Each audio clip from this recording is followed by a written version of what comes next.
Done Okay.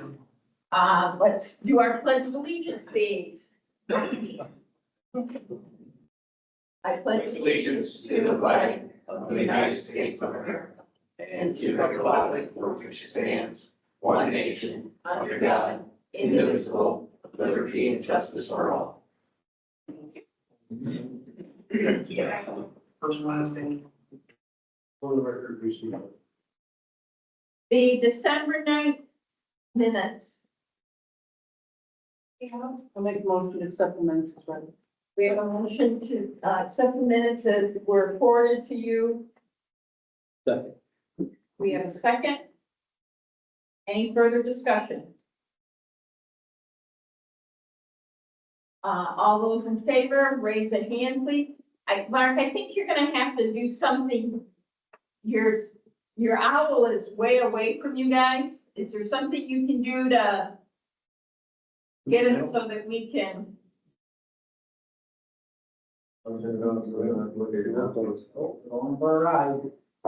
Let's throw up. Movie, it's on a TV thing. Right.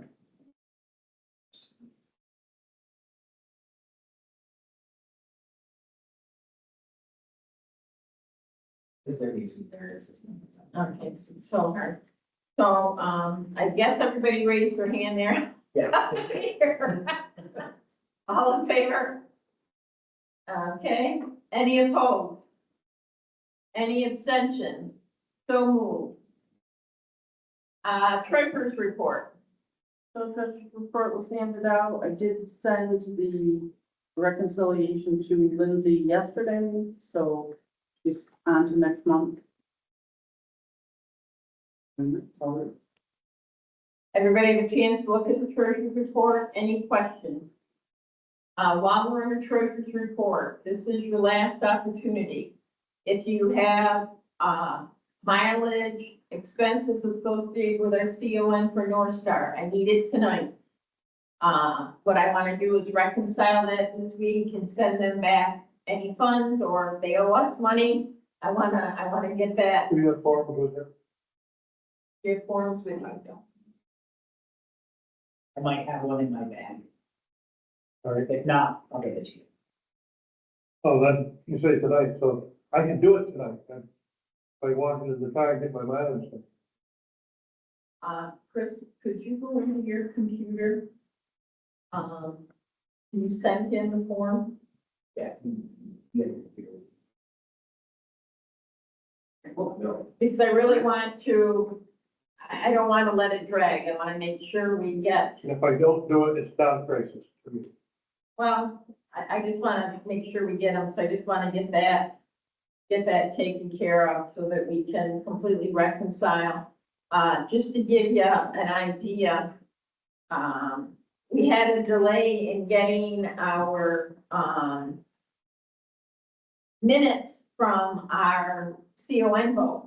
And I reached out to them when I got back from vacation and I said, we haven't seen this yet. Well, we're waiting for you to pay the bill. Well, you didn't tell me I had to pay the bill before you released it to us. So just to give you an idea, our public hearing cost $2,117.86 to get that. And our, public hearing or our meeting where we voted on it was $544. How much for the hearing officer? Pardon me? How much for Lee? Lee was, Well, figures fine. obviously we paid her hotel. That was $149, and I think she charged, I want to say, was it 500 and something? I think she kept it underneath the 600 to get the.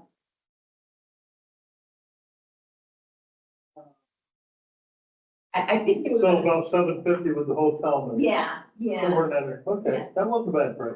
so, Not bad price at all, because didn't we pay the Hennekins, which happened to be their lawyer this time, but what we was using them, wasn't around $1,000? yeah, it was. I think it was actually more than that. That's what I was thinking, it was Yeah, 1,000, 1,200 in there. yeah. So, Lee does a good job. for the most part. Okay, on to the enforcement list.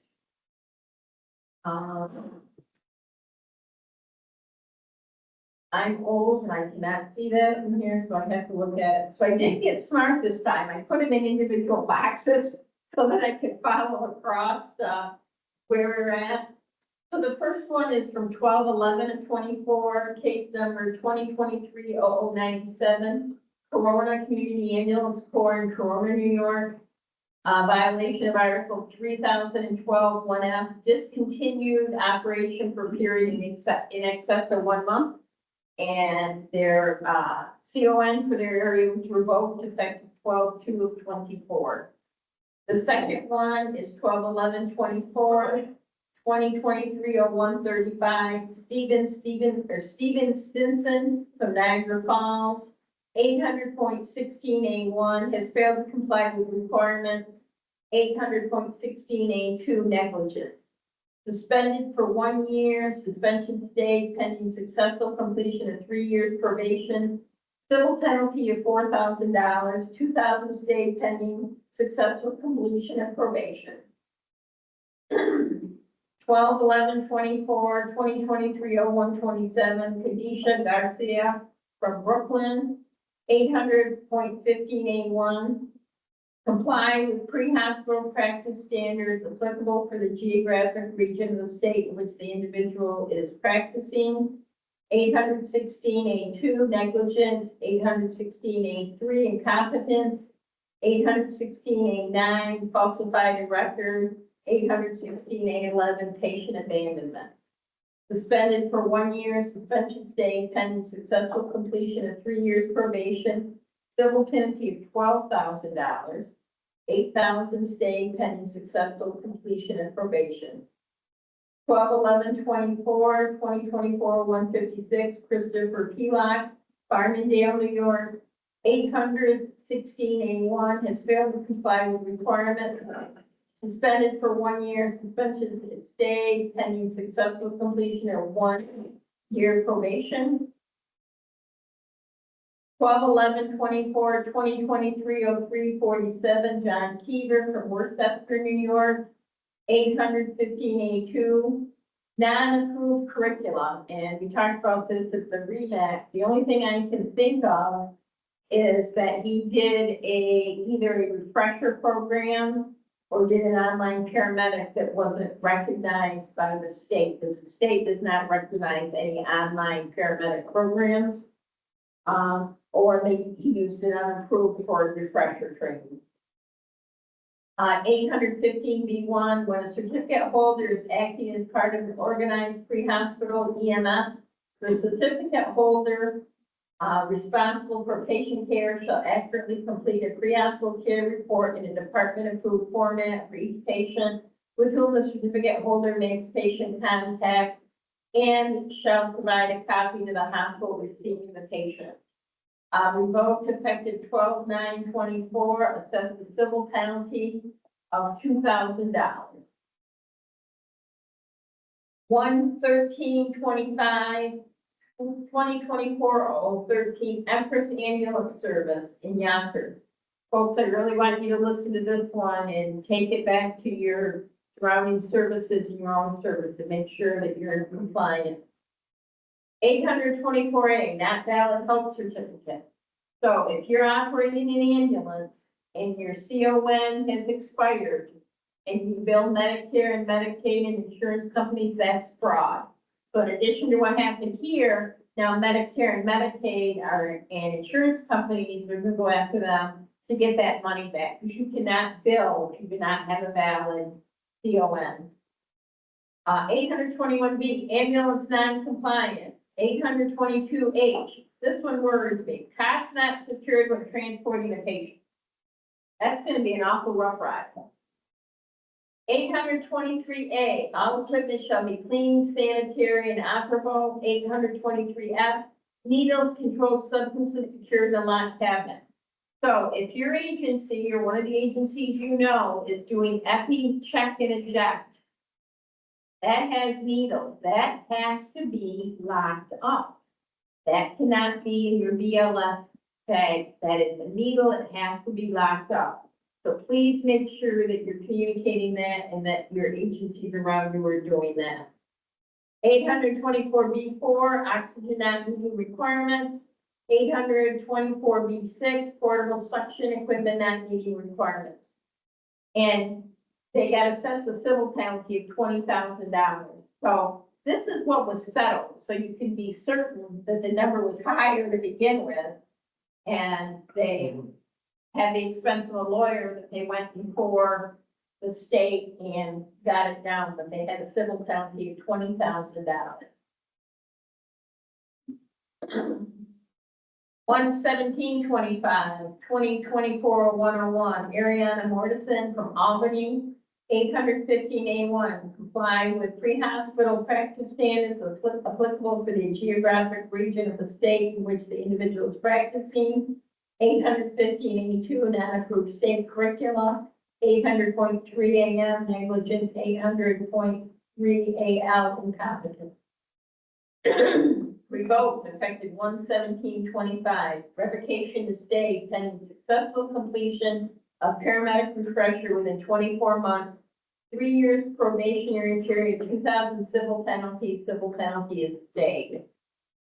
12725, 2023-0173, James Kozak from Oakdale, New York, 800.3 AM, negligence. 800.3 AO, patient abandonment. 800.15A, comply with pre-hospital practice standards applicable for the geographic region in the state in which the individual is practicing. Certificate is revoked. Revocation shall be stayed contingent upon completion of 1 year suspension with no further violations to public health law for a period of 3 years. 12425, 2021-0152, Ryan Morgan from Pleasantville, New York, 800.3 AM, incompetence means a lack of or loss of skill or knowledge to practice the profession in or practicing with negligence. 800.3 AM, negligence.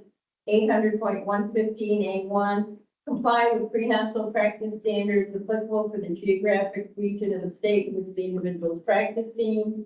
800.16A1, comply with requirements. 800.15, 800.16A2, negligent performance. 800.3, incompetence.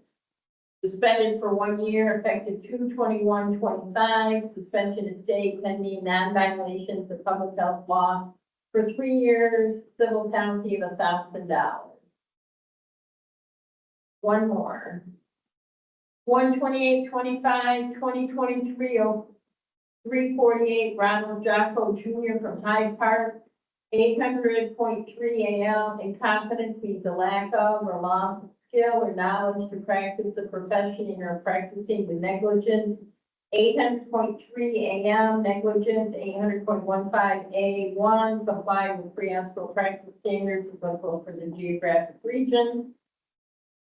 Suspended for 1 year, effective 2/27/25, and until such time as the respondent completes a paramedic full refresher without challenge and passes the New York State Advanced EMT certification, whichever is later. So you can see there is a theme here. You can see that this is now a way to make some money. Yeah, not the state. May I express a concern about one of our ambulances in our county before it gets to this? The ambulance service in the north end of the county, in which the structure may have changed. Because before there was a fire department, that was under that fire department. Now, the fire district is running all 3 fire departments. And I don't know where that falls into the operation of that ambulance. They called us, we met with them, and there was no change to the ambulance. No change to the operation of the ambulance. Yeah, they called us, we did a conference call with them, went over what is the makeup, what is all that, and it stayed the same. Very good, because we license operators, not owners. Other correspondence. We did receive correspondence from, the lawyers for North Star Health Alliance looking for a copy of the transcript from the vote, and that has been provided to them now that we've received it. So that has been done. I think there's any other correspondence. Was there, We got an updated record from the hearing. They went through it again. They don't know of any changes. So I started trying to go through it before we went on vacation. But if you know specific things, if you could share that with me so we can get that corrected. I know like the doctor's name spelled wrong and some things like that. No, they're missing an entire It chunk looks of like it was on the statement. legal page, and then when they scanned it in, it's just the, I think. So it's like gone from a legal size page to a smaller page, and when they scanned it in, they would scan like that box. Because I don't saw that too. So we will, I'll call, court reporters tomorrow and say, this is what we think's happening, and have them pull it up and go to certain pages and say, what is the last word you have there, type deal, and see if we can't get that. Because it didn't do it in the last one. So I think it was just, they were in a hurry, and scanned it to us and didn't pay attention. Is my thought. I don't know if that's 100%. Did we get the original certified in the mail yet? No. They were probably holding them for payment that I didn't know that they had. We'll check on that tomorrow, please. Okay. Anybody else have any correspondence? Okay, let's go on to committee reports. Colleen had to leave. She had another meeting she had to go to. I believe she sent the report, right? Yep. And I'll get that. So, by May, they'll have auto posted all their helicopters and their units. And then they're putting new radios in, Hospitals. Like a hospital or something. Like an easy button. Yeah. Yeah. Yeah, an auto pulse in all aircraft. Yep. Yep. Matt, you're in. Well, so we're ramping up to cover the next couple of conferences that are coming up, between, speaking engagements and then some high fidelity skills for the, conference out on the other side of the mountain lakes. Our education day coming up is May 30th for the spring one. We'll get speaker announcements and stuff out there kind of as we line up some of the details. And right now we have a new pilot and 5 new clinicians on the training line, so our aircraft are gonna be out buzzing around quite a bit, to get people up and trained, but other than that, business as usual. I know, I kind of left it out of the REMAC, but we entered into a partnership with Central United County and Wheels as a leadership and oversight and advisement, kind of helping them change their model to fit the current need, more sustainable in the community, but it's gonna be a joint partnership, hopefully, long into the future. Other than that, that's all I got. Auditing, again, we're continuing to, on a monthly basis, send the things to Lindsay. Checks are coming through to be signed, necessary backup, and, I do not have any concerns about where that stuff is. Bylaws open. CON, my understanding is we're gonna see a couple of them for change of ownership.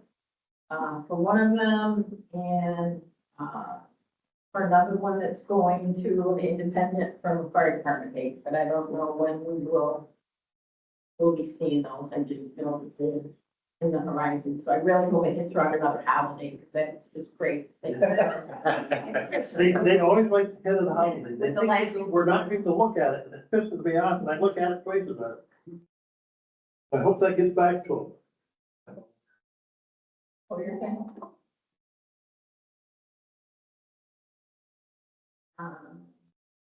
Executive, we're going to be, Oh, can we go back to CON for a minute? yeah, I know we're going to have that big one go to, NALJ, and I know that it's going to be held, a big hearing held on it to decide whether it gets overturned or not at the state council. And I would like to right now have it known that you should attend that CON committee meeting at the state level. Me? Debbie, Oh. I go to all the state council meetings. But you had indicated, Ron, that they will probably send us some stuff and want some information. So I'm gonna ask that the whole CON committee that helps review that be involved in making sure that how we respond is accurate and appropriate. And again, I wholehearted thanks to Bob and Duran and, for Jim Barber, what was his first name, for the help in doing all that, because when I first saw that, I saw the first one was 600 and some pages, I almost crapped my pants, I'm like, oh my God, how are we gonna get through this? And then with the stuff we asked for, then it went to 700, and then the day before, they gave us another 40 or 50 pages with updated scratch rates, and I was like, they're just trying to kill us with. and I don't know about the rest, but I know I read every page. In some cases, 2 or 3 times. Yeah, so I think we, And we should have at our disposal copies of that transcript from the public hearing. yeah, Because we'll need to reference that and that may be a year from now, yeah. or more. It may be a year and a half from now. They think that it's gonna go before the next meeting, and that's just not gonna happen, because No. they just don't move that quick. They keep, gotta get in ahead of, well, ahead of the meeting to even make it. Yeah, I know the last one that I had to go to the ALJ when I was CON chair, it was, I think it was a year or more. It was a long time. I was beginning to wonder, did they lose it? And I was told that they hadn't lost it, but it was on the back burner. It was so thick that they didn't want to look at it. the case here, too. So that one was over 900 pages. So executive, we probably are gonna meet to talk about spring fling, which we'll talk about down flow and things like that. To give you an update on the Mountain Lakes, situation, we've had a couple meetings, to talk about it. And, they recognize that they are not sustainable and the state is not gonna support them without doing something different. I sent out a request for, how much a couple different lawyers would charge us to give us some legal advice on the best way to go about this. I was supposed to have a call with Brad Pinsky and he ended up, in court, so we didn't do that, so I'll be following up with that. Just to see, give some guidance and direction.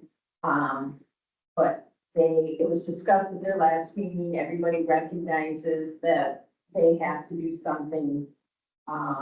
We brought their REMAC docs in because they had some big concerns. So probably a recommendation initially is gonna be to keep the REMAC separate and let them do their stuff up there, we take care of our stuff.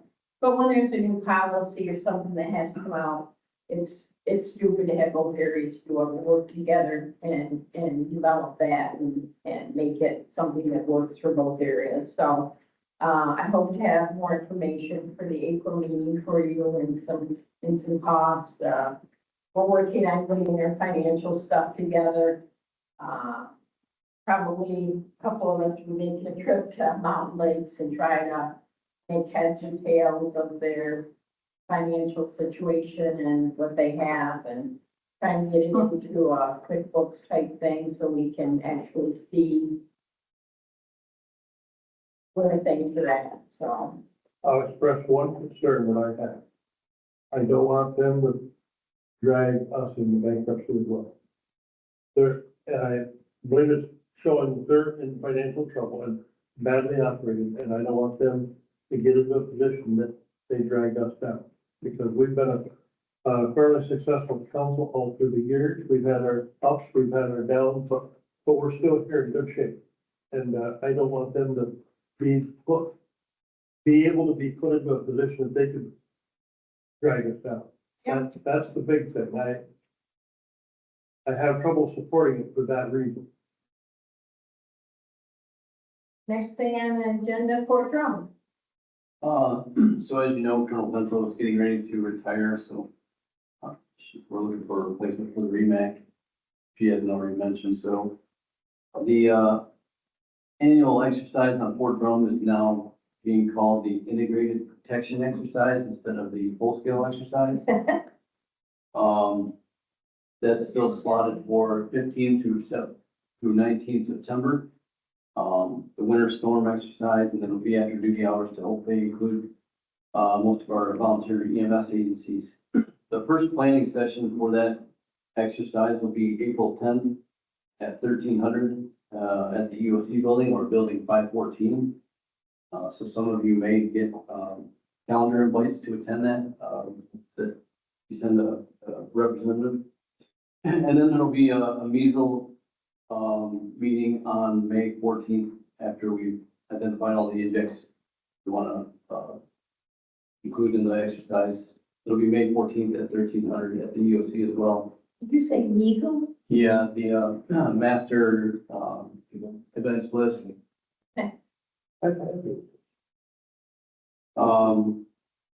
The hospitals across the North Country will be going through a surge exercise on the 11th of March, starting around 10 o'clock. So some of the EMS agencies and emergency management individuals across the county should be being contacted by some of the hospitals in support of that exercise, just for information only. And lastly, River Hospital will be conducting an active shooter tabletop March 12th in their MOB building. Any questions? That's all I have. Any questions? It's nice to see you're moving your drill to night so that we can hopefully get more volunteers. It's such a good training for them to have and be able to post more people, and it's very nice to do that. Generation Z, we've not had another meeting. We'll be doing that. We were scheduled for March to get back together, review the poster. And there were some people working on a flyer, to promote EMS to the young kids and, the application and that kind of stuff. So we'll get back together and review that. Chris, legislation. So it's budget time again. Real quick, without going into a whole lot of detail. I've had some handouts that I'd like to send around to some folks. They're really looking for some grassroots efforts from local agencies. There is a link in here that Niagara and Onion worked together on. I believe, I think Onion gave them the link, if I understand correctly, but it's one of those things where you click on that link and you type in your name and your address, and it automatically sends that letter, and it finds your legislator very quickly. So they're asking every provider essentially to do that. And then also there is a handwritten sample letter that they're looking for agency leadership to kind of take that, use that as a sample form letter and kind of make it a little bit more personal. So have those. There's also the, sure, I need like 30 copies. We'll have to send some to the folks that aren't here. The New York State Association of Counties put out their fact sheet. Remember last year, they had their rescue EMS package, and the legislation is pretty much the same. There's a couple changes. And this is a letter that's actually going to be going out tomorrow. Somebody sent it to me today.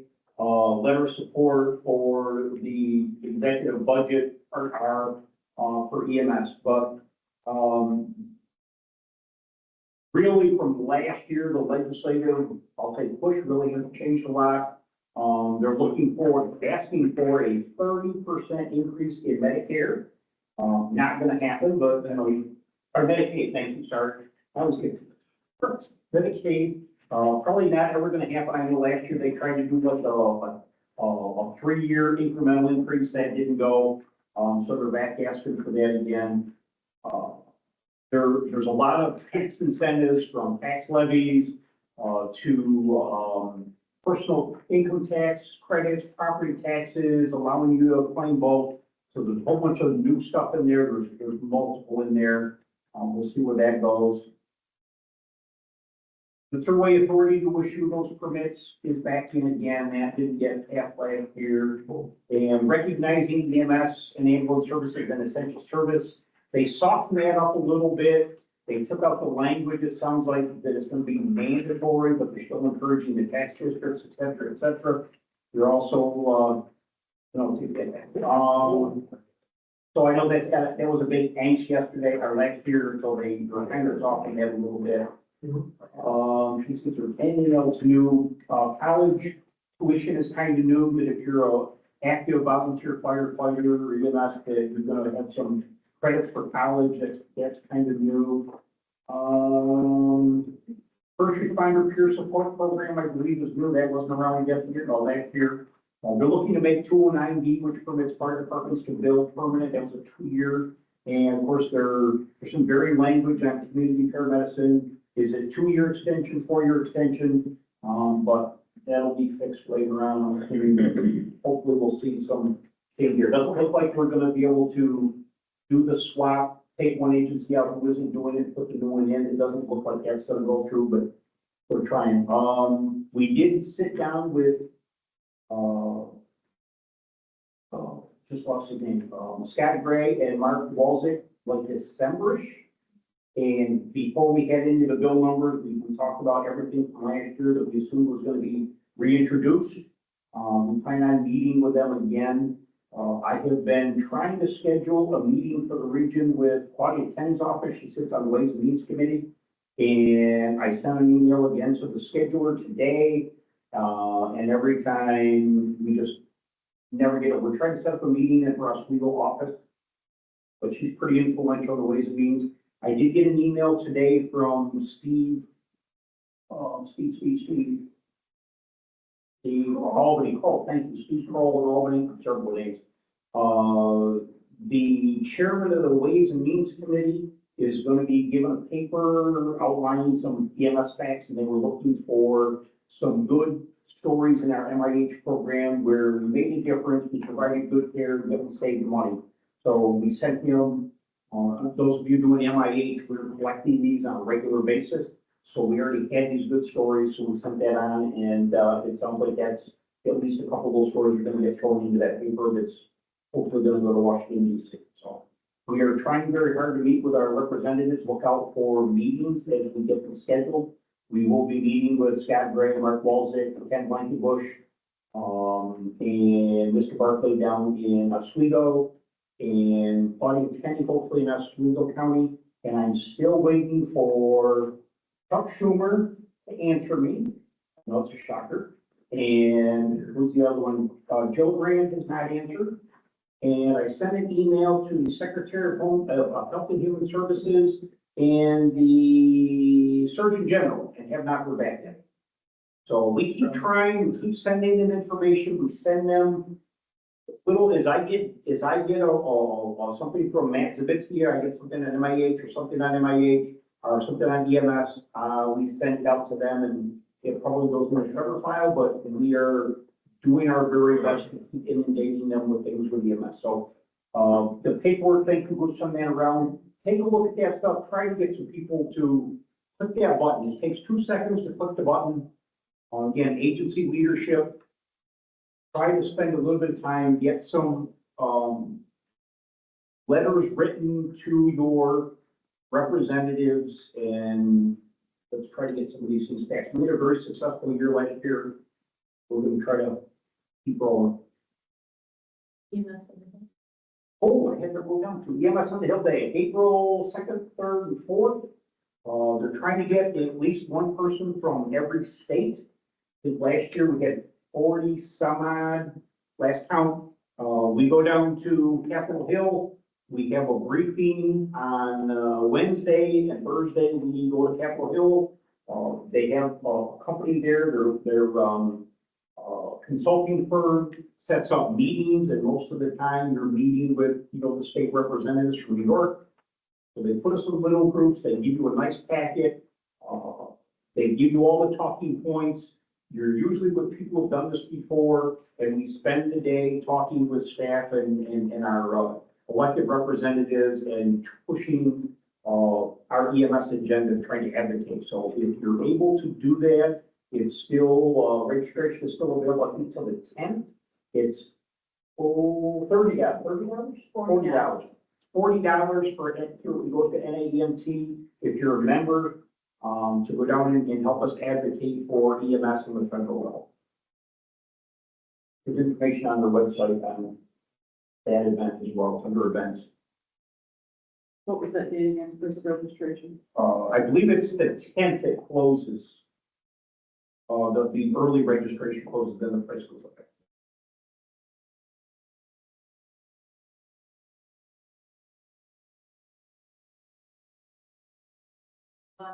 Okay, It really, from Cannon House to this place, back over to Cannon, over to here, back down to here, and it's all on hills. and we have had some wonderful people around the country. A lot of people that years later you run into somewhere that you met down on Capitol Hill for this, and, really is a very good networking experience as well. Chris, are you, here in New York State, it's a Democrat state, are you trying to hit Democrats to help push this, being partisan politics is so strong? We push everybody. We try to meet with everybody. We have a nice Vera, Onion, New York State Association of Counties. We pretty much all have the same talking points.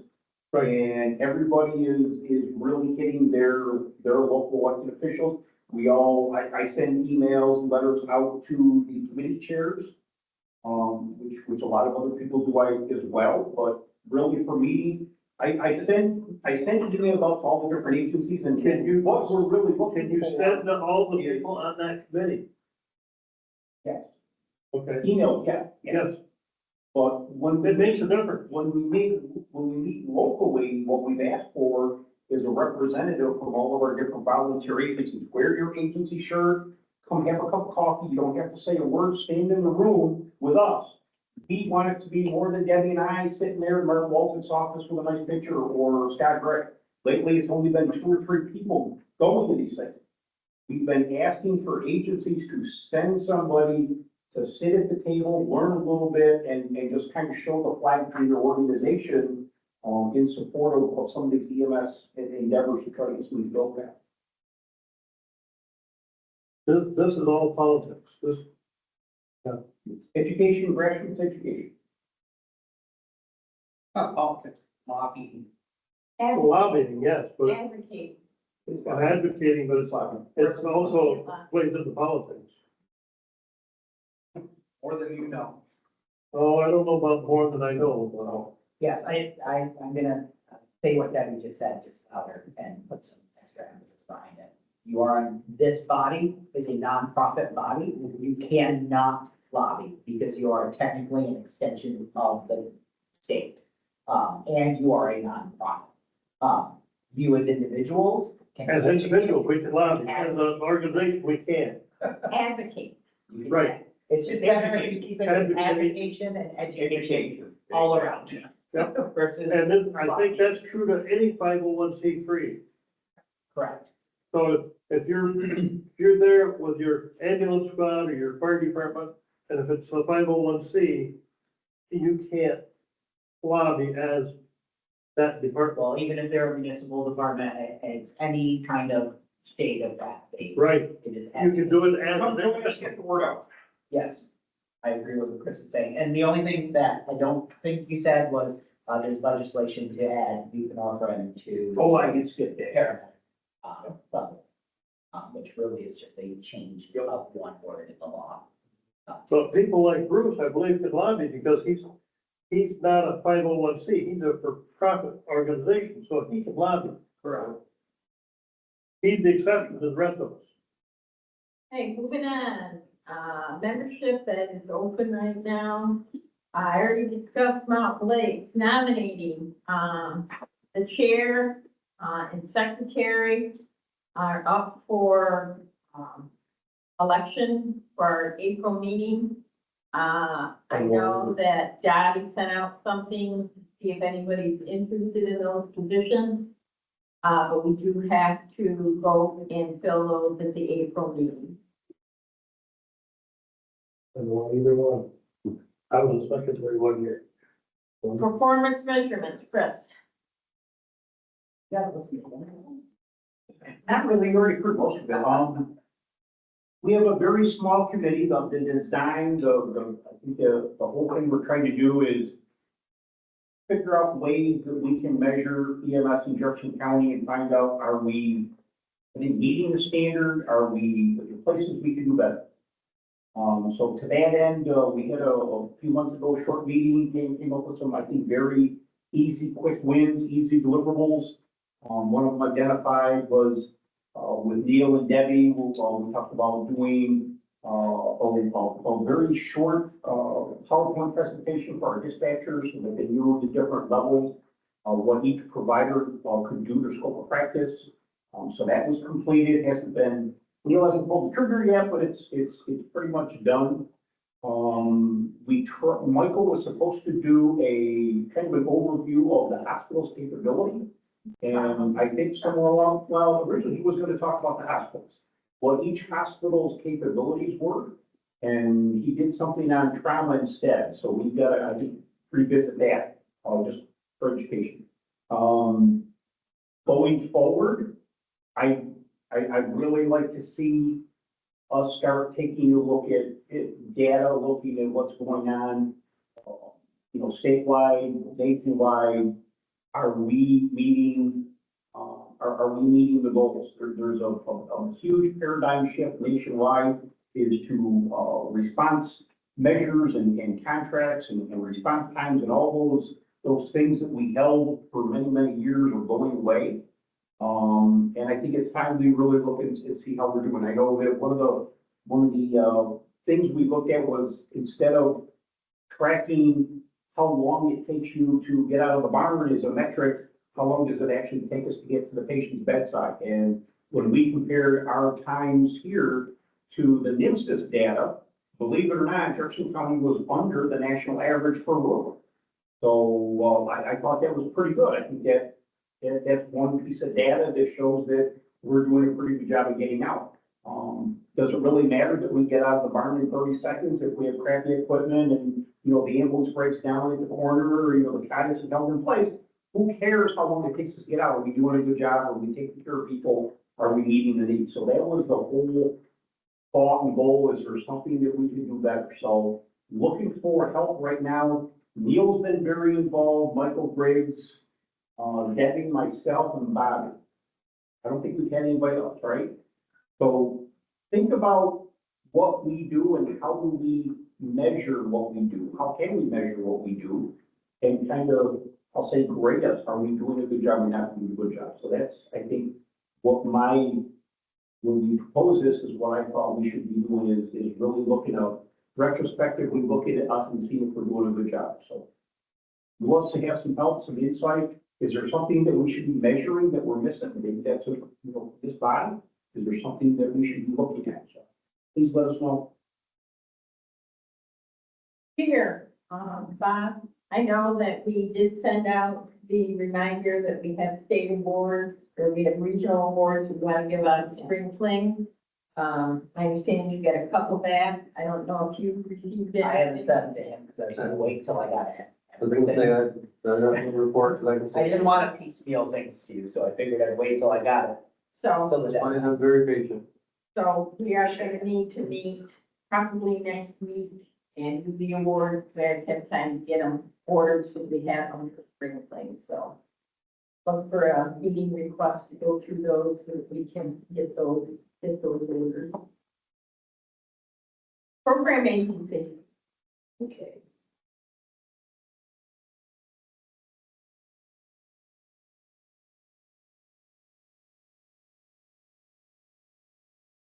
So pads, no updates were received. We got, 2 new ones, from Finney's Auto Center in Clayton and Team Blevins LLC, nothing more. BLS IGEL demo project, there is no, new agencies to that. Just a reminder that this will go into the BLS protocols as a trained and equipped, measure when it rolls out in July. If an ambulance agency wants to start doing it before that time, they'll need to sign up for the demo project through Hudson Valley REMSCO. After that, it'll become just a BLS modality that everybody will apply for and come through this body.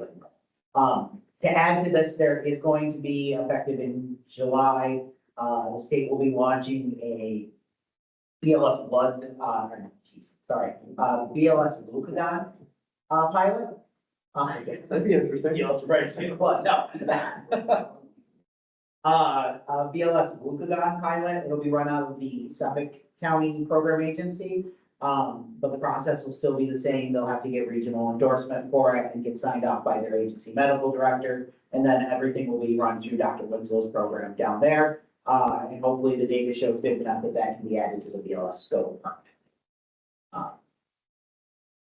We don't have any adjunct applications to discuss. We did receive a cephazolin notification from Lewis County Search and Rescue as one of the new trained and equipped. EPCR will be taking Great Bend Fire Department off this list. Protocol changes, so I'm not gonna take the time to go through all of these. There's some minute changes, some clarification of different things. Key things is removal of Haldol will be coming out, and then Lanzapine will be going in as a med control option for paramedic alone, only if trained and equipped. And then also the addition of, the iGel for supraglottic airway to the EMT level, as well as Actrovet to the BLS level. And Debbie is going to, update the training that she created for the EMT level on the learning management system to cover that gap between the BLS level and the, once the state uploads to their website, the policies with the change log attached to it, I'll make sure that gets sent out to this body and, to our agency, so they're aware of upcoming changes. And then the REMAC will vote to accept staying on the collaborative protocols at the April meeting. So the learning management system, to date, we have 887 providers registered. That is out of, about 1,500 providers in the region. So that's actually pretty good. That's the 3-county region? No, that's the 8-county region, our region. So that there's roughly 1,500 providers registered across all 8 counties. And then You 887. said 8 county. How many counties over there? I cover 8 counties. You cover 8 Jefferson, counties. St. Lawrence counties, Washington, Essex, Clinton, Franklin, and Warren counties. I didn't realize you were that way. Yes, which would be what would be part of if things realign with the Mountain Lakes region. For 2024, we uploaded 39 trainings. 17 of those were produced by our office staff, and 22 were outside sources. 14 of them were Mountain Lake specific trainings. They have interfacility guidelines for non-protocol drugs that they did just generically trainings for their region. And then we partnered with Jefferson County MIH to put trainings on the learning management system for that as well. And we have been in some discussions with Jefferson County 911 to get their dispatchers enrolled in the system too, so we can offer some stuff to them. So we're growing, and things are moving forward. The CLI. Oh, and the CLI classes are, they're on there. But, they will be on there. I'm waiting for the updates. So they'll be up soon. They're done. They're done. So CQI initiative, I'll let Amanda go. I'm just going to this part. So in 2024, our office reviewed 819 charts, 362 from North Winter Region, 457 from the Mountain Lakes.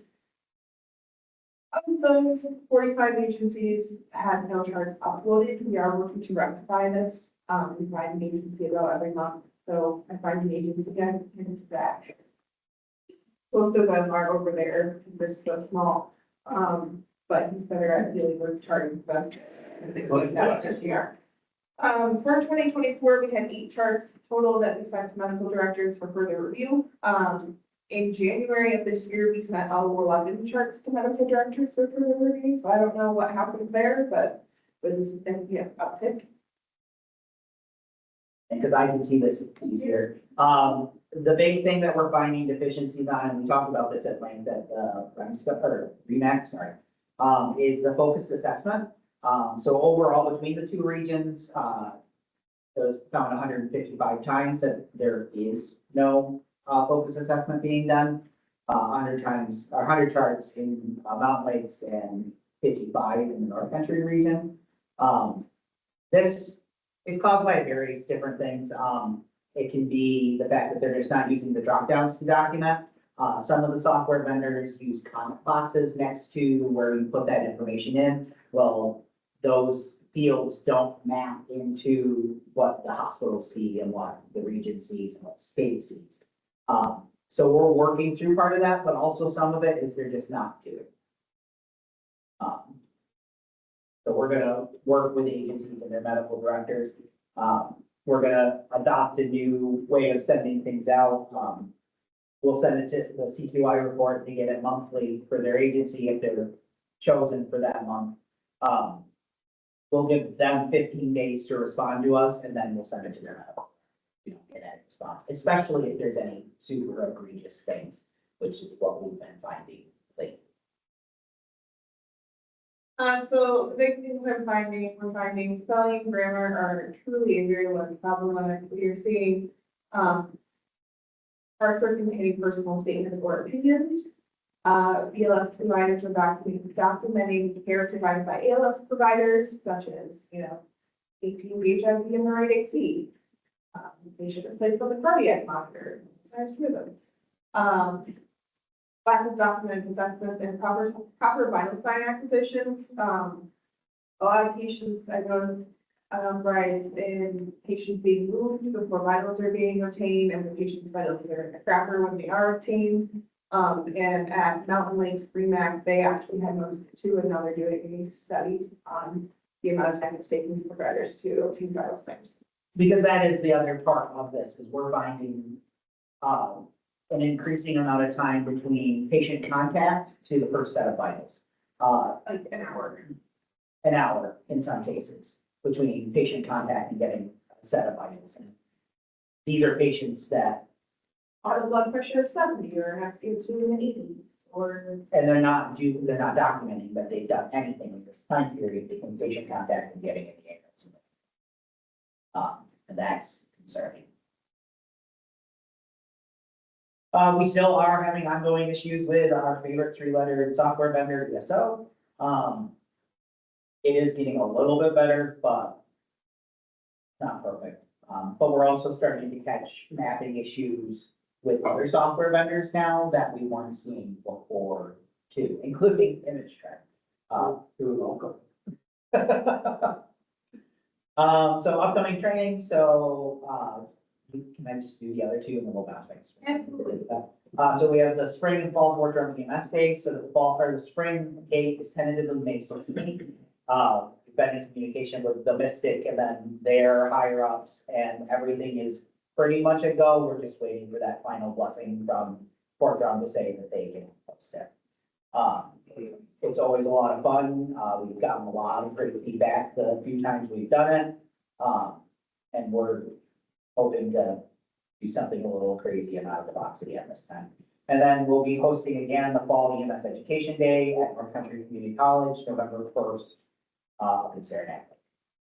And Springfield. So Jonathan's telling me not to panic yet. We only have 55 people registered for spring fling. And he's saying, don't panic yet, it's still early.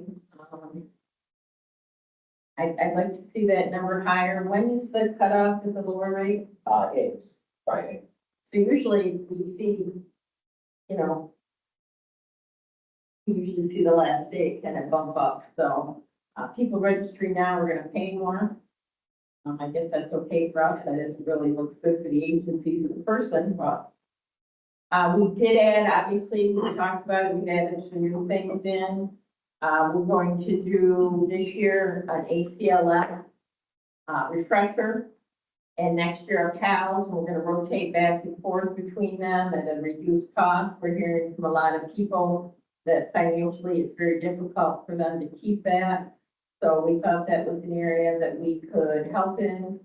So with Paul and Peggy Becker's help, we'll be doing an ACLS refresher this year and then a PAL the following year.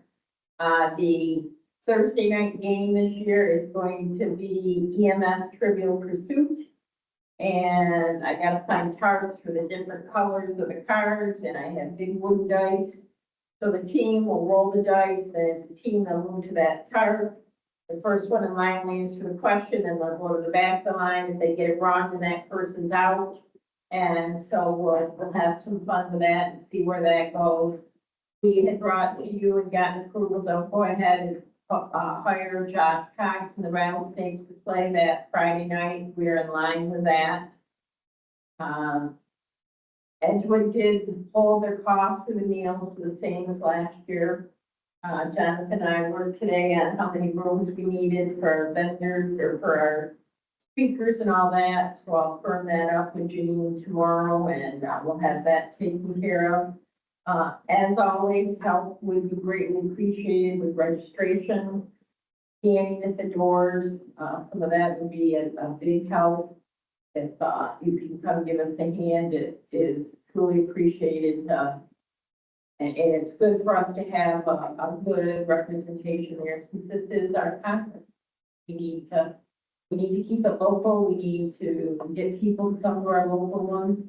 You indicated we have about 15 vendors that have signed up right now, and so hopefully we can bump that. You know, we're kind of limited. We can't go too high because we don't have anywhere to put them. The weather doesn't really cooperate to put them out on the deck there. That might be a little chilly, but we'll figure it out. And then Connie Gleason is getting us to use cornhole and a big Connect Four game and a big Jenga game that we're gonna set up for people to be able to do at breaks and lunch just for something, and maybe we can get even a little healthy competition going there with cornhole or something, and get some stuff going there, so something new to add there, so. Try to make it good this year. Well, we're gonna do a CIC update that Friday. So we do have Pulse Era coming and doing a little education piece on Thursday. Hallelujah. Yes. Lewis County talked, and I heard it, and I did something.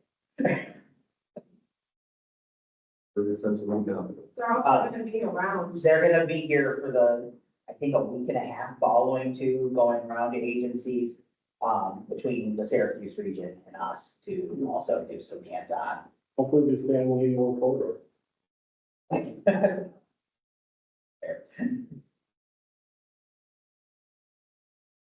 So if any of your agencies have any updates to their pediatric emergency care coordinator, Amanda is the programming agency's tech, so make those updates to her. Miscellaneous things, I forgot to update the state EMS meetings, so, I went to those in December and last week, and I'll be going again in May, to them, and they will be in Saratoga. Any questions? There wasn't really anything on the REMAX side that we needed to bring back as a second motion. We just reviewed and told them in the April meeting that we would be doing the protocols for the July 1st implementation, so we would have those in place, so. And we have some policies that they're gonna have to review before April to, updating our CQI policy and agreement with agency medical directors, given the state's latest guidance on CQI and not so much the credentialing of providers, but the region's ability to de-credential said providers. So there's more to come on that. I'm sure Benny will probably not want to talk about it, but. Do you have something, Ron? I was just discussing it. It doesn't seem like the other two groups are participating.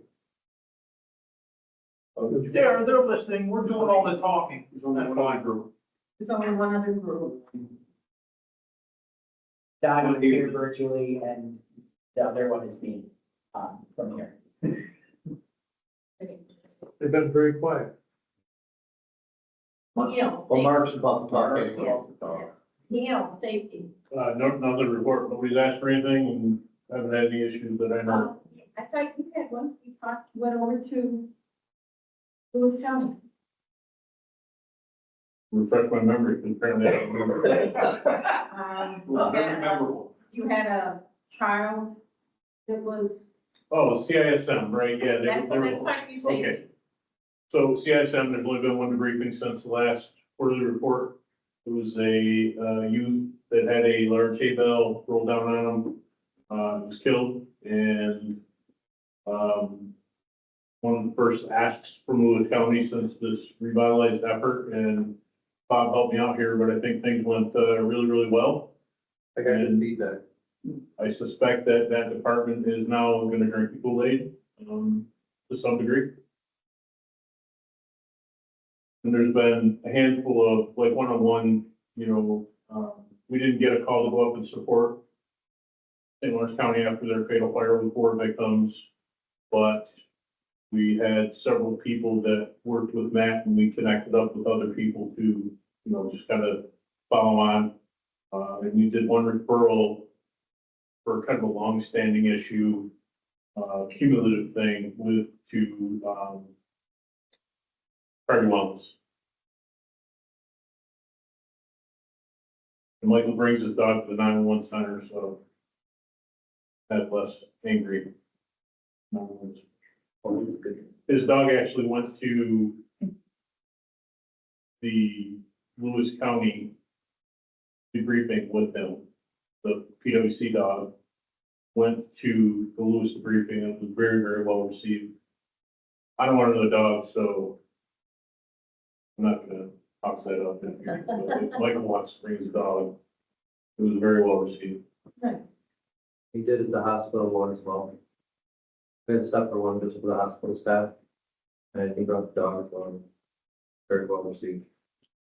He definitely likes her. Makes her go there,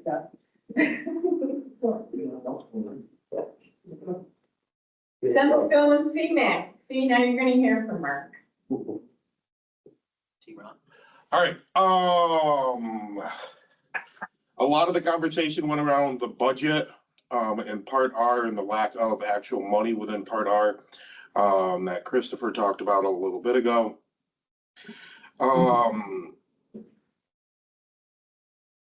It was reported that there's a few hundred people who went to paramedic school and they were never vouchered for, and they successfully completed. The state is actually sending them letters, letting them know that there's an opportunity to voucher, to figure out who to voucher to. And it's the rate that was at the time of your EMS certification.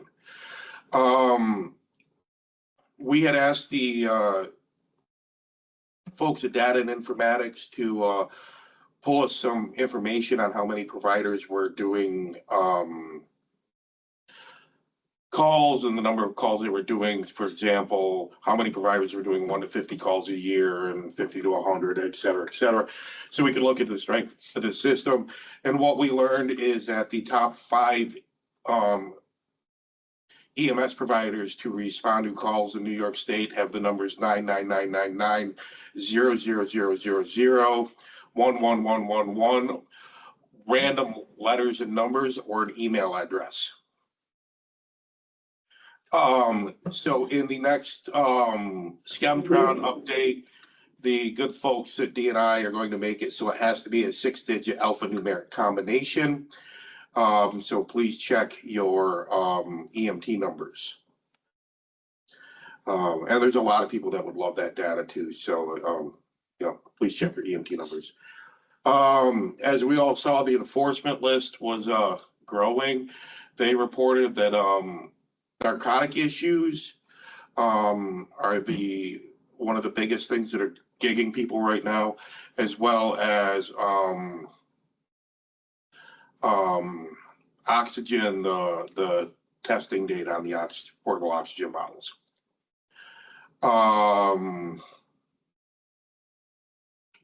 There's 7 regulatory packages that are somewhere on their way to public comment or final approval, in many various stages.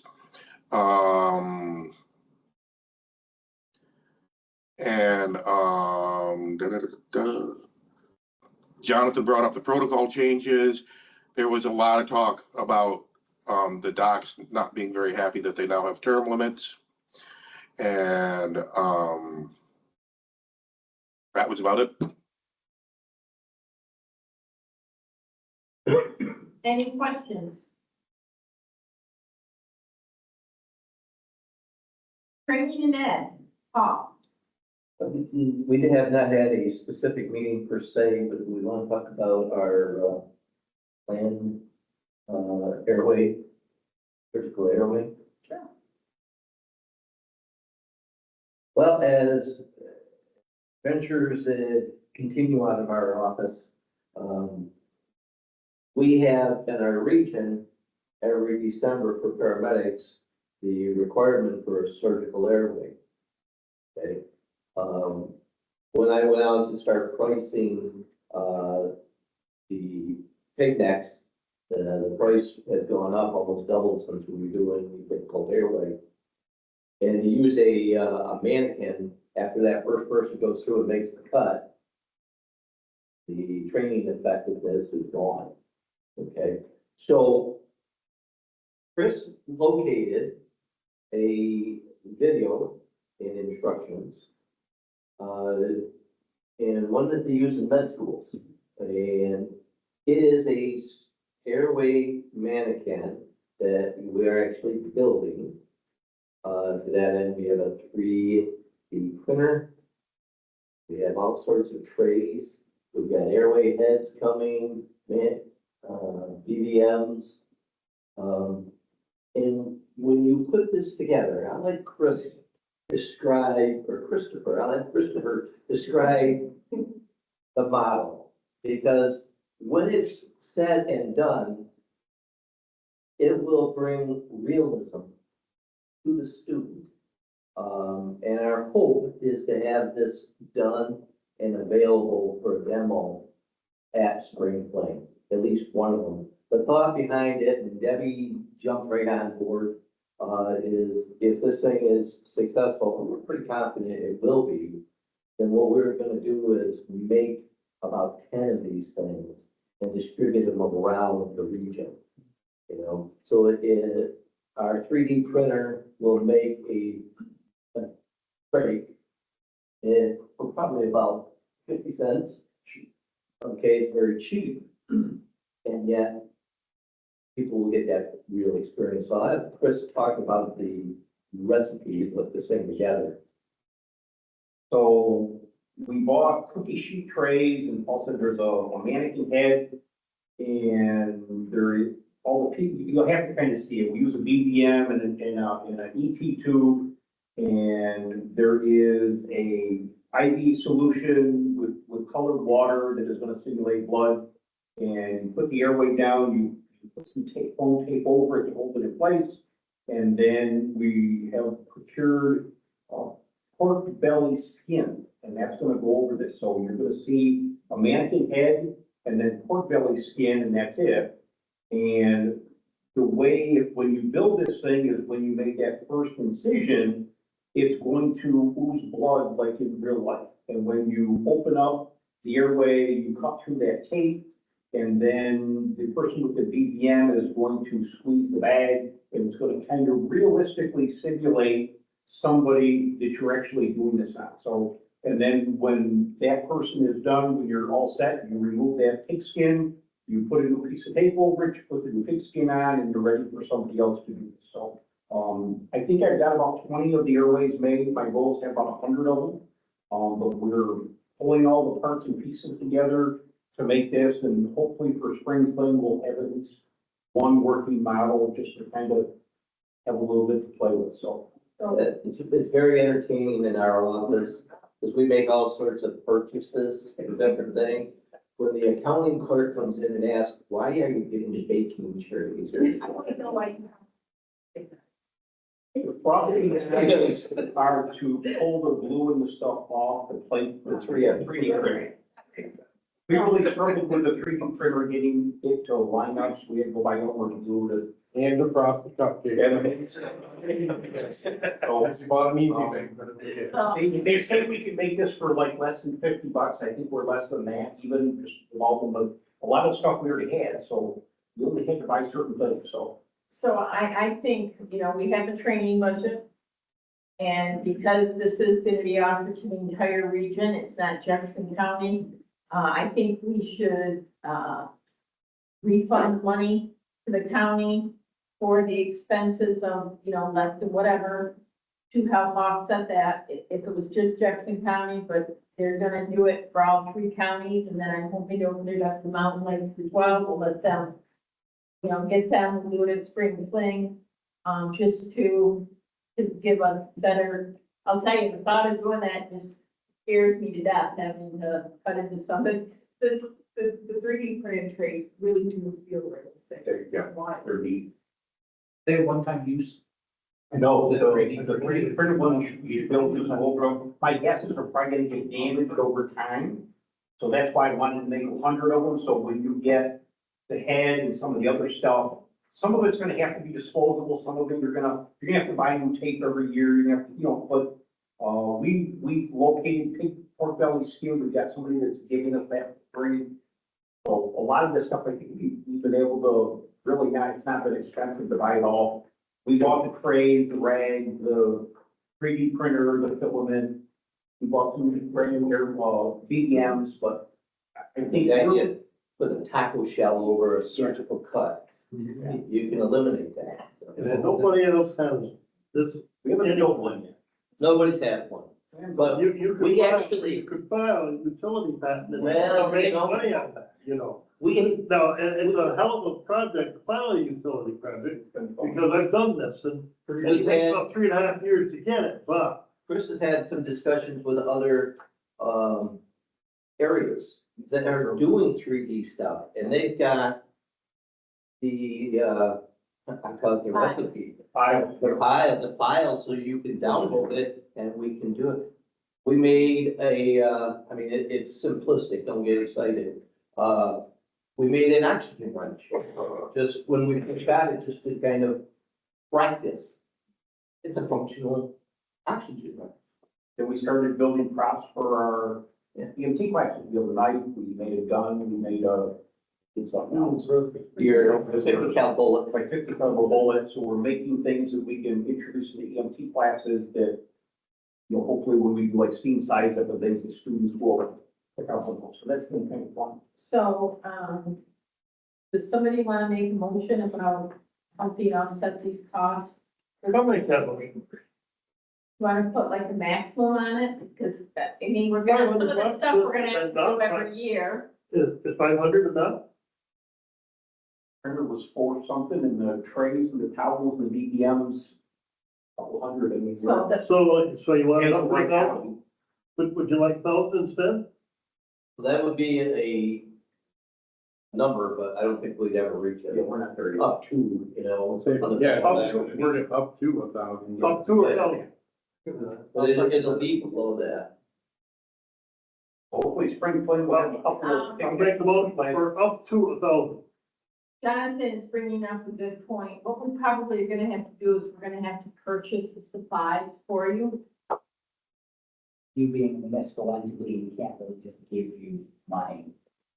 That I could say, oh, well, we're gonna give it to Neil, thanks. Or just because you're here, I used to do it as an example.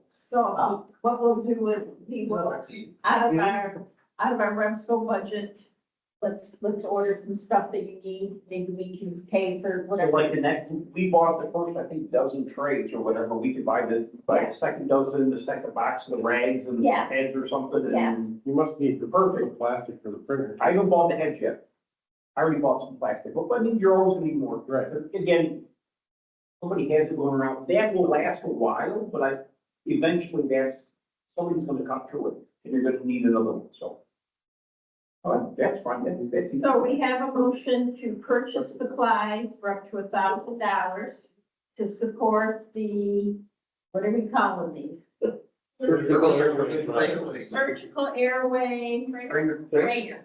How's that? You know, my thought process behind that was, it's a skill that is not done in the streets to speak of, okay? But yet, we're supposed to demonstrate competency, so every December, we go in and do it, and that's it. Every December, something goes up, there's no other trainer.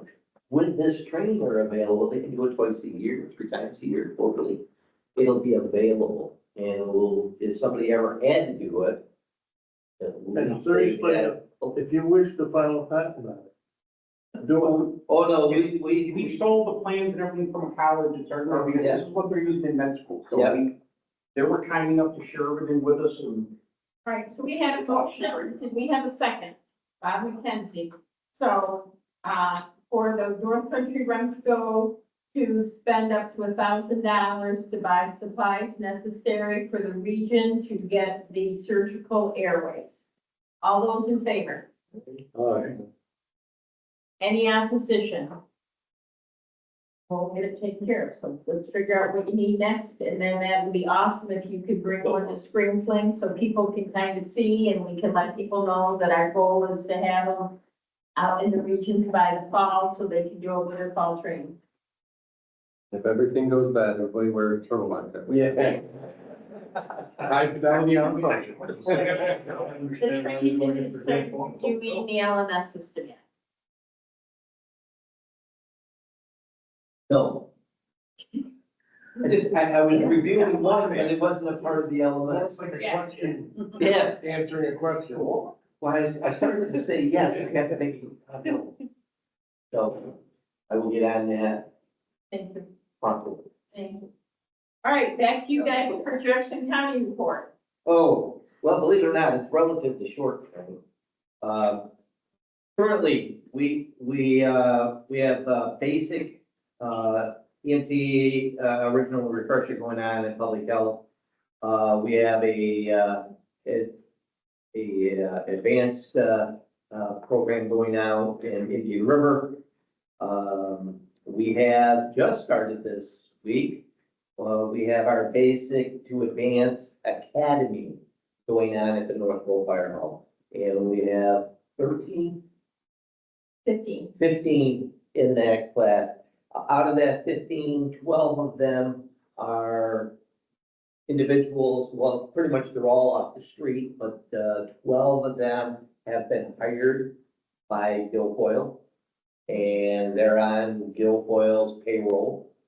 They're being paid, I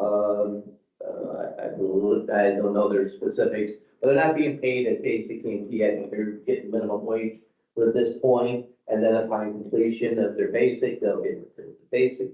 And ultimately by May, we'll say mid-May, Guilfoyle should have probably 13 advanced EMT providers. The other 3 get. Is there a short window for them to be able Yeah. to get? Yeah. Oh, yes, we'll get in touch with you. I know, right, you guys. Yeah. So that's going on. We still have a couple of our fall courses still continuing. Our CFR up at Lewis County BOCES, they're getting ready to do their practical on the 5th of April. I think at this point they have 9 students still.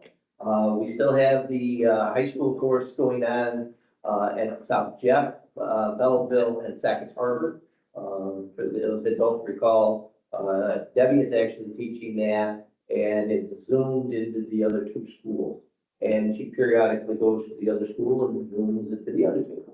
So to keep all the students interactive. We're still actively involved in the community paramedicine. We're over 1,500 home visits at this point.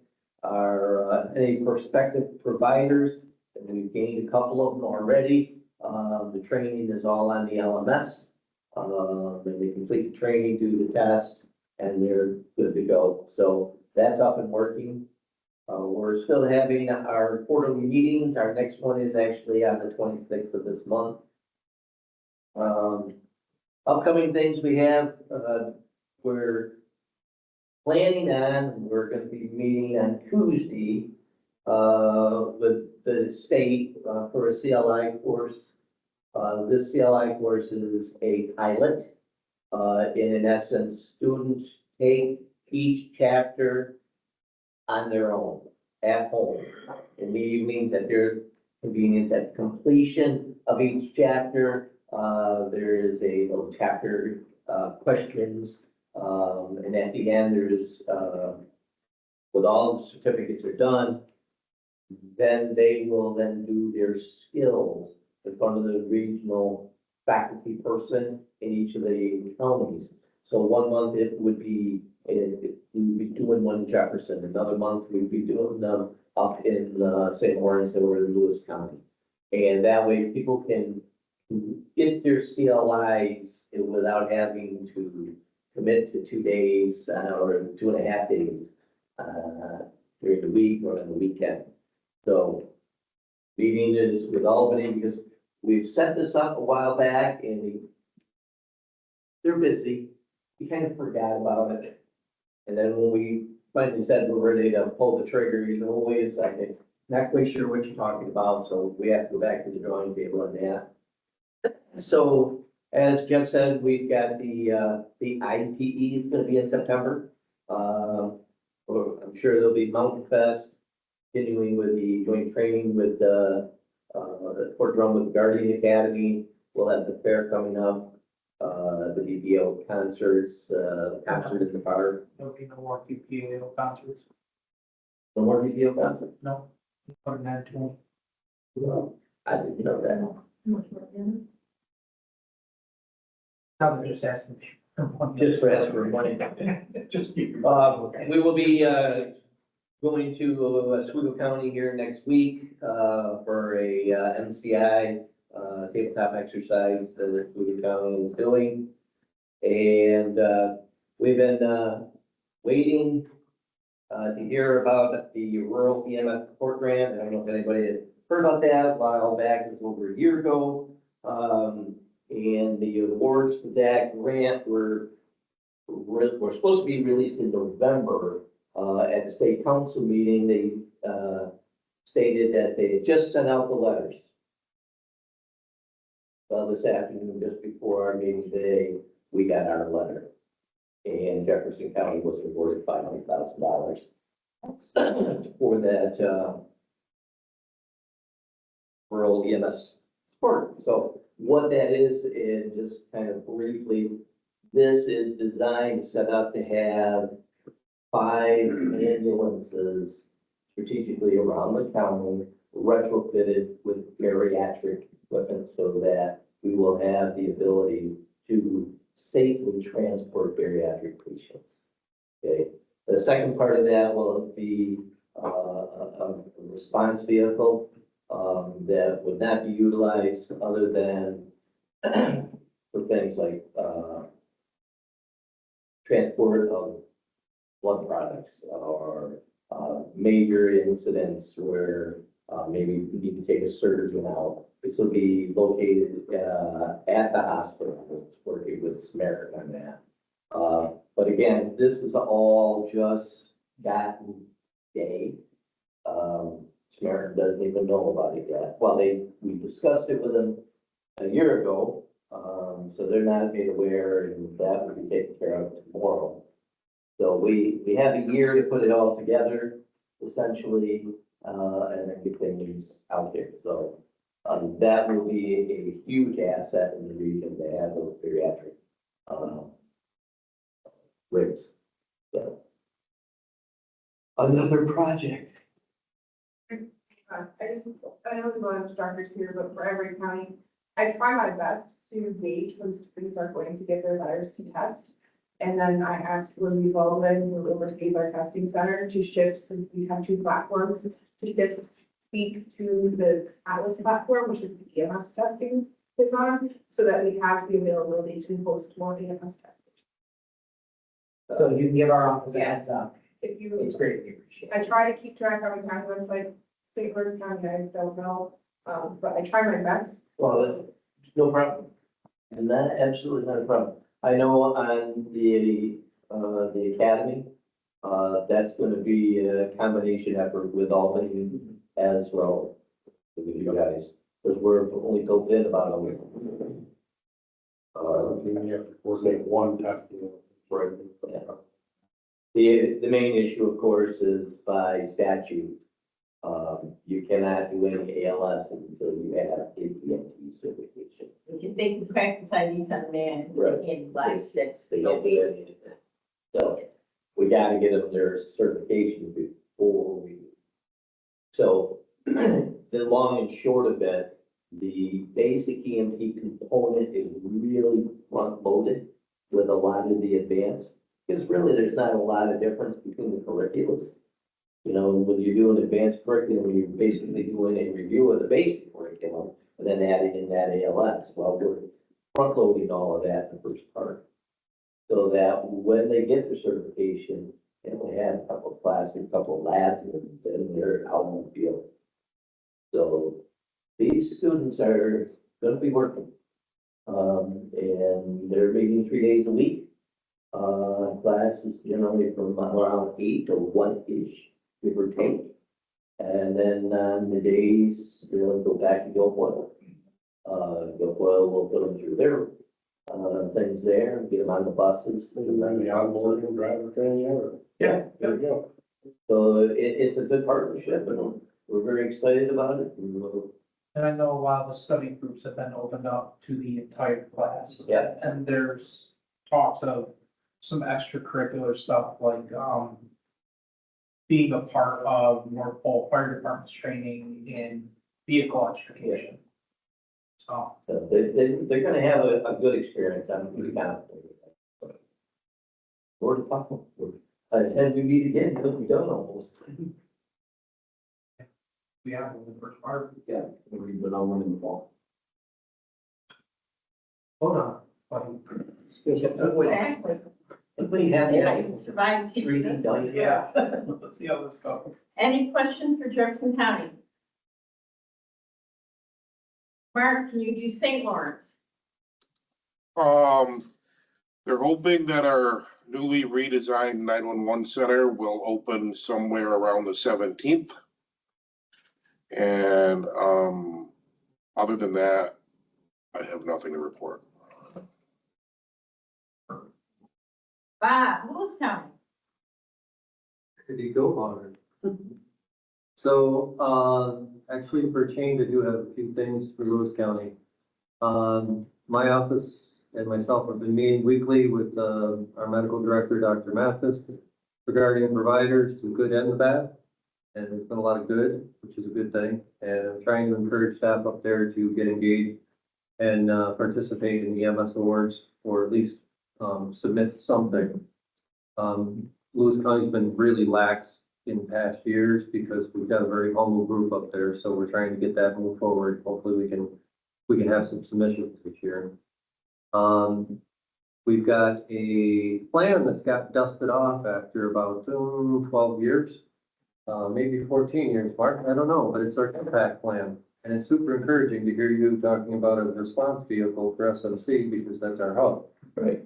And as I was reviewing the ChemPack, I thought it was a fallacy in the plan that, they're utilizing either state police and or sheriff's department to transport said ChemPack. If we're using a ChemPack, we're having a bad day. So we're probably not gonna use a cop to, facilitate transport of that. So this is really good news. I was looking at all kinds of alternatives like our, corrections officer van or something like that, thinking outside the box, but, we'll talk more on that later. Thank you very much for that update. Other big news, Snort Run is canceled. That doesn't mean anything though, because they're still coming. Yeah, it's great. There's already additional runs in the works, and we're starting to see rumblings on social media. And we'll have to see what that day turns into. If it is a day, it might be a couple of weekends, which I'd really like to see is a couple of separate weekends, instead of having 10,000 people on dangerous ATVs converge on my county all at one time. So that's a good thing. And now for the really big news, Lewis County EMS Council had some additional training funding. And we decided we're kind of kicking the can around trying to figure out what to do with it. And we came up with a 1-day EMS education day. And we're doing that in-person education. And we're doing that at the Three Willows, and that's going to be on March 29th. It's exclusive for Lewis County, so sorry, guys. But we were, we've got various agencies that are currently using Target Solutions, and that's all well and fine. But in-person EMS education and the opportunity to network is huge. And we're trying to unite a lot of the EMS agencies and bring them together. And this is going to provide a great platform for that. And the Three Willows, I don't know if you've ever been there before. It's located behind Boondocks at the Edge Hotel. It is a magnificent facility. It is really, really nice. So we're super happy about it. And 7 hours of EMS training, and it's completely free. We're not charging anything for it. So we're actually encouraging the ambulance agencies, because we're trying to get all the providers. We're actually encouraging the ambulance agencies to bring their ambulance in case they get a call, because it's kind of centrally located in the southern end of the county. And we're really looking forward to a good day. We're utilizing all local CICs, all within Lewis County. We're not reaching outside the county for anything, because we want local folks teaching local people. And hopefully we can get this moving forward, and maybe it'll set a benchmark for other counties to want to try to do something like that. So please make sure you get the information, Jonathan, so that we, I've been so that we can make sure that, Sarah will give it CE credit. Perfect. Yep. It's coming together right now, so. Good. But other than that, that's it for me.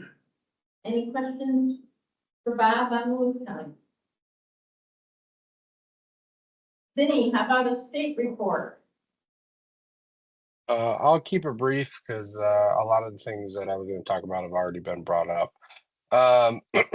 New to our education department, we have 2 new members of our team, Sarah McCartan, which is out of the Buffalo office.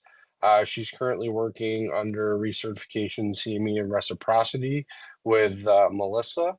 If you have looked at our website, you probably have noticed CME is being approved in a timely manner, as well as reciprocity. Also out of the Buffalo office, we have Brian Goyette. He is working with the education and certification portion of education with Drew Chesney. So you'll see their names pop up more and more. Investigations still ongoing. They have slowed down a little bit just because of the sheer volume that we've gotten in the last 3 months. There has been a significant increase, but we are working through those, and those are kind of our priority as we move forward, is to make sure investigations are, processed in a timely manner and speed them up as fast as we possibly can, at least out of the regional office side. Inspections, I've been up in the North Country quite a bit doing inspections. I just want to throw out a job well done for the agencies that I've been to. Obviously, we're finding little things here and there. For example, policies that are outdated, things that are easy to correct and often get overlooked. And it's been a significant amount of time since we've been up there. But the providers, the agency leaders, they have been extremely helpful. It's great getting to see how they operate, the pride they've been taking. So I just wanted to make that apparently clear that the inspections are going really well. The last 2 things, obviously policies I just mentioned, we are finding that they are significantly outdated, sometimes in the upwards of 10 or 15 years. We are trying to get out and do inspections more frequently than previously they've been done. So just kind of keep an eye on those. I know everybody's got a free minute, here and there in their busy schedules, but if you think about it, kind of take an eye at and take a look at those and just see what needs to be updated. Vehicles. One of the issues we've been seeing with vehicles is the lettering of the vehicles. They're not necessarily compliant, especially when they're new, as far as matching the operating certificate or if there's a DBA filing. So just kind of be aware of that one. We are trying to correct them kind of relatively quickly, but that is a kind of new and recurring issue that we're seeing. And then the last thing, just for everybody's awareness, I will be out starting March 24th. I will be out for several weeks. During that time, everything is going to be funneled to Ed Major, who recently took a promotion within the department. He is overseeing all of operation surveillance and investigations. If I get an email, I get a phone call, I'll answer as soon as I can, but just so you guys are aware, and I will make sure Jonathan receives an email in the event of anybody looking for me or anything like that. Do you have a question? Yes. I submit the CNE vouchers when I submit our CNE. And I have them going all the way back to last April that we haven't been paid yet. Are they compiling them again and all of a sudden they're gonna put a big, is there a reason that those aren't, like submitted in a timely manner and paid? Is we're that supposed to use that for money South Jeff? training. Yeah, we're supposed to use that money for training and you put it in the budget and you're gonna buy new books and you're gonna buy this and that. And then when it holds up that long, it really kind of puts a damper in your budget for the training. Not to my knowledge, but that doesn't really mean a whole lot. What I can do, I can reach out if you would like to see kind of what the I'll deal give is. Gene a call, but I didn't know if you Okay. knew, last year, I remember they were talking about it, and they had processed it, they had a pile. We got two big checks we still waiting for from last year for the county as well with the breakery. Yeah, so it seems like they're like, they were concentrating on getting the CME certs out, and the vouchers kind of sat on the sidelines, so that may be, I'll reach out to Gene, that I didn't know if you were aware of something. Yeah, not that we've been directed or been advised, but if you need any help with that, obviously just reach out and I'd be happy to assist. Any questions on the state side? Moving on to old business, the council contract for the state financial system. We had to do another affirmation. And that got done, so I'm waiting to find out what the next two bids are gonna make us jump through. I'm totally convinced that they're trying to do what they can. I think they were giving us 25 million rather than 25,000. So hopefully that was the last thing. Our budget, everything's in there. We're just waiting to be able to voucher for the first 2 quarters. The third one's coming to an end, so hopefully we can get that taken care of. But along those lines, I want to share, if you recall the December meeting, I wanted to send a letter to our elected officials with our concerns about not having a program agency contract. Those letters went out. And unfortunately, we now have been since July, we still do not have program agency contracts. It was pressed at the state council meeting because we were told in December they were at the comptrollers. And somebody actually called the comptroller and said they're not here, they're still at DOH. And there's just, Fort-Drum Regional Health Planning is covering all the costs for our program agencies without that money coming in. And we're very fortunate that they're committed to EMS as they are. But we've got other agencies like Central New York and Susie that is probably running out of money, and it's probably pretty soon gonna end up being furloughed. And other ones are gonna be furloughed. And, it's very frustrating that nobody from the state is going and finding that and hand walking it around and getting it where it needs to go to get this process. So, I hope that I'm not ever having to send a letter to you guys telling us that our program agency is furloughed, but fiscally responsible at some point, an organization needs to look at that and say, how long are we gonna cover these expenses? So I just want to make you very aware of that. There has been no talk of that. I sit on the FDR-HPO board. There has been no talk of ever doing that, but Can't make the news story and then put pressure on them. No. Because the challenge is it's and I do believe this, that the contracts are not sitting at the Bureau or Division of EMS. They have left the Division of EMS. The challenge is it's questionable if they have left the Department of Health or not, and where they've gone from there. So at the program agency director meeting last week, an unusual alliance of New York City and, as I like to call us, almost Canada, formed, and we started grilling with some questions and saying, if you don't have them and they're not outside of the Department of Health, can you at least find out where are they? So we can start pointing our elected officials in the right direction, because right now they're just bombarding Director Greenberg and Lynn Perugia, who's the head of their finance division. And I do believe Ryan wants to get this done and off his plate as well, so he stops getting harassed by all of us. But if they can at least tell us where it is. And the other challenge that comes with this is this recruitment and retention grant and scholarship grants are tied into the program agency contract. So with no contract, there's no funding for any of that, which creates its own challenges, but also they can't release to us even the wording that is with those new deliverables because it's tied up in the contract process. So on good faith, we know what they're expecting of us, but until it's on black and white in paper in front of us, we don't really know what we're supposed to be doing with it.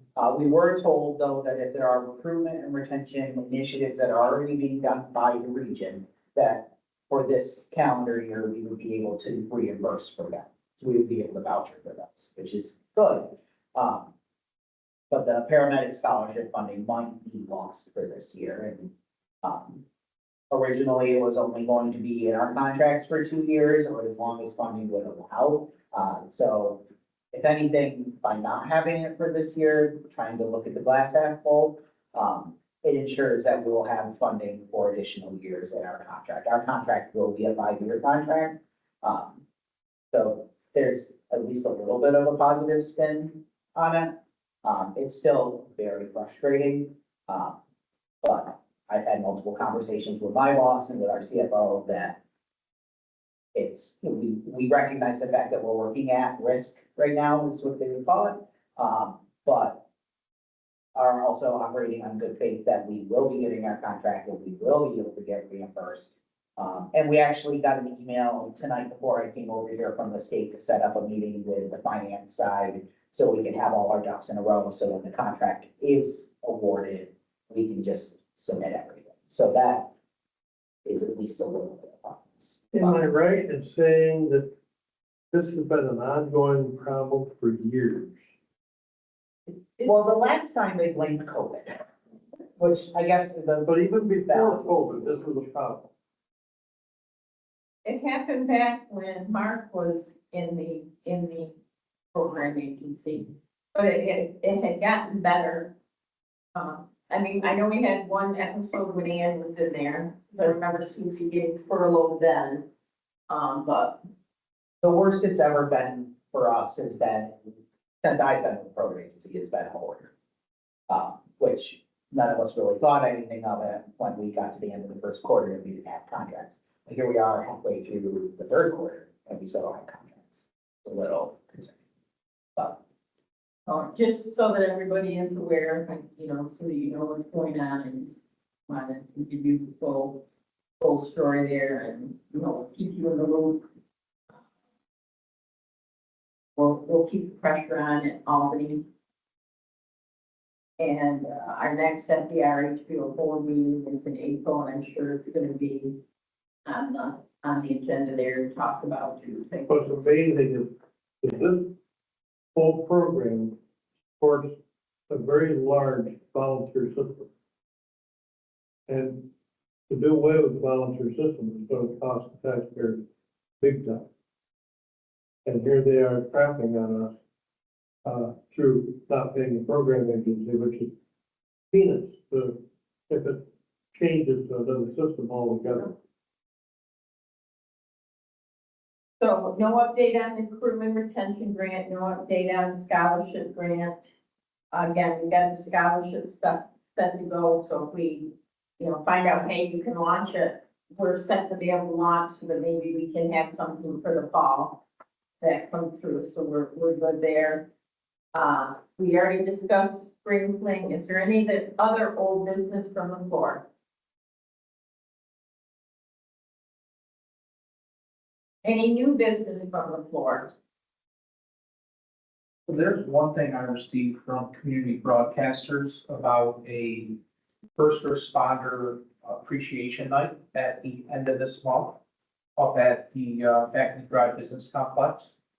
That's an RSVP up until that day, and they'll be doing raffles and prizes and like pizza and wings and stuff like that.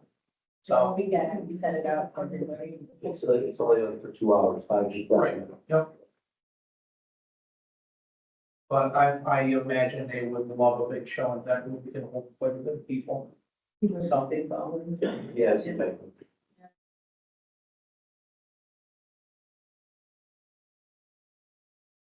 Our next meeting is April 7th. That is the annual meeting, and folks, that is going to be an in-person meeting.